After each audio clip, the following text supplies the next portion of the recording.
All right, guys, I've been at these habits, reading, writing, memorizing, and teaching for about 3 weeks now, and I wanted to give you a quick update to show you a few things I've been working on and accomplished with just a little discipline.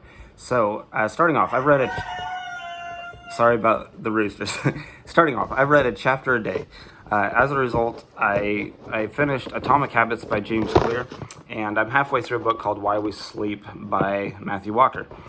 So a good book can change your life. A British study back in 2009 showed that reading for 30 minutes was as stress relieving as 30 minutes of yoga. And even reading for 6 minutes a day reduced your stress levels by 68%. So it's not quite like in The Simpsons where, Homer says, "Marge, I'm bored." And she's like, "Well, why don't you read a book?" And he says, "Because I'm trying to reduce my boredom." Actually, it can reduce your boredom a lot to read a book. So Atomic Habits, basically, it teaches you how to streamline your processes, to set up environmental cues to make good habits easy and bad habits hard. So an excellent book. And of course, I haven't implemented everything in that book yet. It's kind of impossible to implement everything all at once. You can do it little by little, just like the way you build habits. Is that you shouldn't have your habits be too difficult. It shouldn't get to the point of frustration. You should enjoy doing them and stop when you're ahead. In other words, so it builds that good momentum, so you associate positive feelings with the good habits that you're implementing. And little by little, you'll see it grow. The current book I'm reading is called Why We Sleep by Matthew Walker, and it's a great reminder of the things that we know intuitively and that we've heard since the time we were young about the value of quality sleep. But to see it again and start implementing in your life, you see the positive results of non-REM sleep, REM sleep, when to get to bed, and what type of sleep your body really needs. So number 2, I've been memorizing. I chose to memorize 10 items per day, and they could be very simple. I wanted to make this one an easy habit to do. And so I can go over that number, over 10, but not under. So that's the minimum. So since my wife and I are doing plant identification, I decided to memorize plant family names. I've memorized about 130 of them right now, plus about 30 or 40 Latin names that go with it, along with about 20 or 30 genus, which is a large category inside of plant families.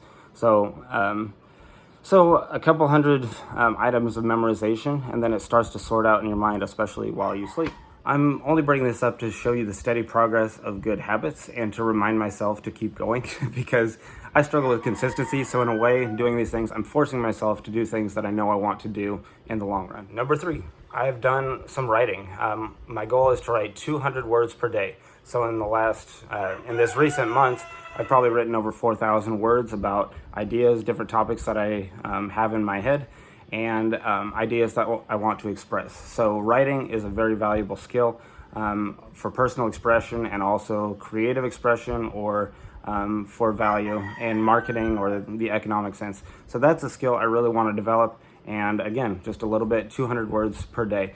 There was a famous author, I forget who it was right now, but somebody said, "How did you produce so much work over the course of your life?" And he said, 200 lousy words per day. Because once he wrote those 200 words, then the ideas could flow more. It was just that habit of writing every day that produced that amount of work that he did in his life. Lastly, what you're watching. I've been putting out a video every day. So I've wanted to do YouTube for a long time, but those things that are important but not urgent. So this is one of those things.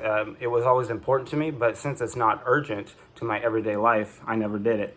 And I'm just forcing myself to do it. So I've been putting out a video every day. I've put out, whatever it is, a couple dozen of them. And they're going to get better. They are going to improve over time, and you learn how to do these things. So there's also exercising and diet and stuff. I'm not going to go into those, but for reading, writing, memorizing, and teaching on YouTube, that's some of my progress just in 3 weeks. So I'm looking forward to the good results and following through with the 75 hard and stuff. So I hope you get some encouragement out of this one. Thank you all for watching.